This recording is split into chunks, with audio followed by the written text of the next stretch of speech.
Hello, welcome to Rough Cut Film Review. This is a review of Zero Dark 30, which is the latest Katherine Bigalow film.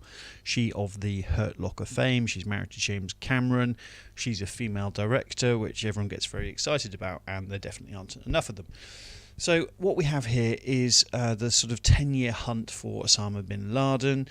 It's written by her vaguely long-time collaborator Mark Bowl. He wrote The Hurt Locker.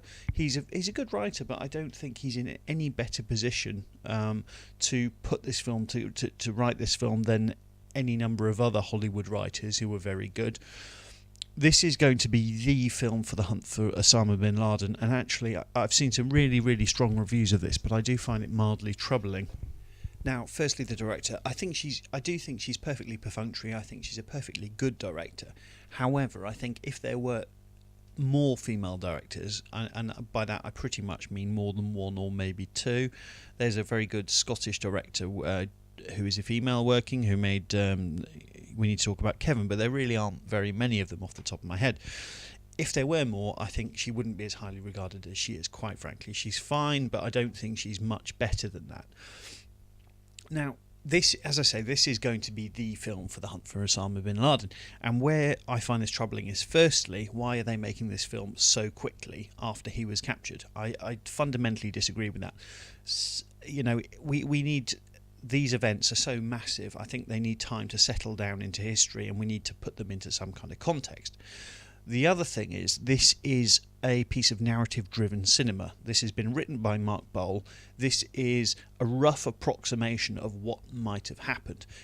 There's real footage that's spliced in. So, for example, the London bombings, there's actually, footage of a destroyed bus. And I find that sort of slightly uncomfortable as someone that gets vaguely upset about the London bombings. So I think what they're trying to do here is actually, I'm finding it very, very troubling. They're taking something that is fictitious and pretty much presenting it as truth.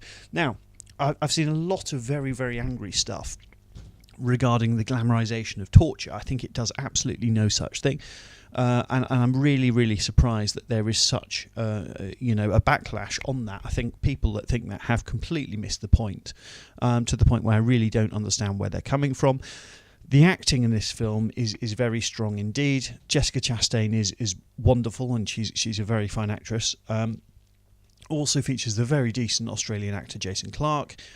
They are two agents looking for Osama Bin Laden, and fundamentally it's Jessica Chastain's obsession to find Bin Laden that in the end gets him. And it's quite interesting where the data comes from, the intel that actually leads to his capture. Spoiler alert, it turns out they had it all the time, so they are actually sort of torturing this guy, or waterboarding or simulation or whatever you want to call it. But fundamentally they just didn't check through the intelligence that they already had. It's got some very very strong performers in there, sort of around the periphery, people like Mark Strong. So it's a perfectly fine film. It's quite long. I think for me, actually, I mean, it's obviously it's deadly serious.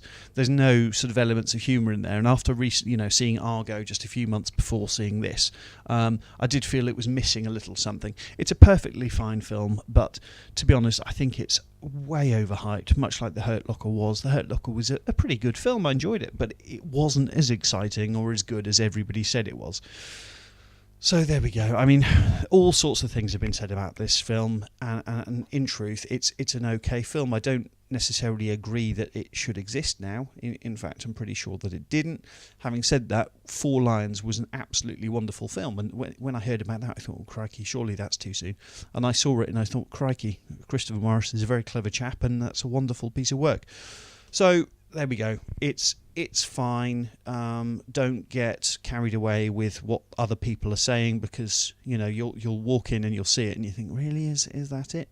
But fundamentally, this is a fiction slightly dressing itself up as the truth, and I think that's a bit dubious.